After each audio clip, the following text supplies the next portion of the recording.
Morning guys, ayan, so may live tayo ng 11 AM, but before that, syempre kailangan medyo pleasant ng konti yung ating peslak. So I put my eyebrow on, and paano ba ako magkilay guys? Dito lang yan, dito ko nag-start.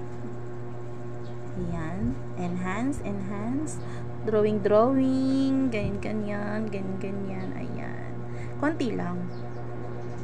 Kasi may kilay naman tayo, kailangan lang natin ang i-enhance. Ganyan. Tapos dito ulit. Ayan, sa side. Kasi may shape na yung kilay ko talaga guys. Mini-maintain ko na lang yan. And, ayan. Konti lang. Ayan. So, nabili ko to sa sa shop. Sa TikTok guys. For only 69 pesos. Dalawa na sila. Ayan. Ito yung isa Ayan, same color kasi syempre para pareho ng color yan. And color brown lang yan siya talaga guys. Kasi yan talaga yung kulay na bagay sa akin. Match po yan sa eyes ko.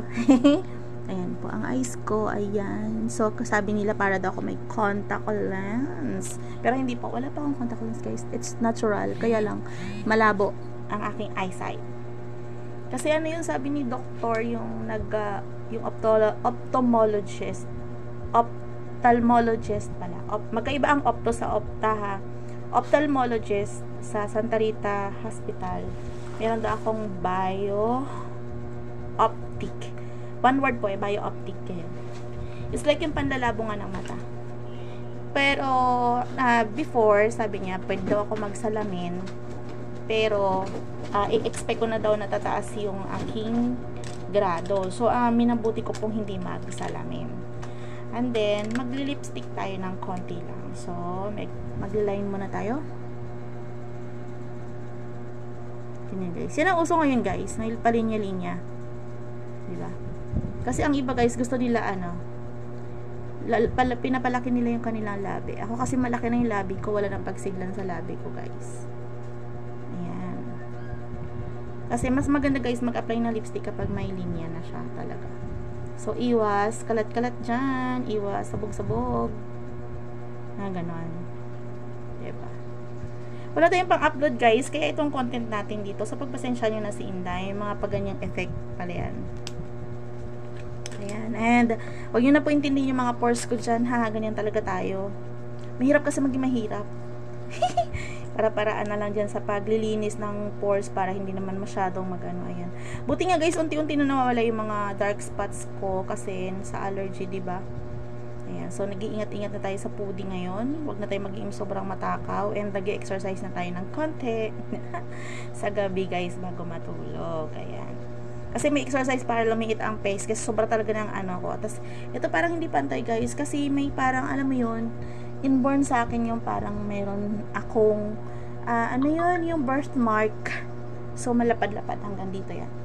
Dito hanggang dito. Pag nakita nyo pa ako, pag titingnan nyo yung ganito ko guys, hindi yan pantay. So hanggang dito yan siya.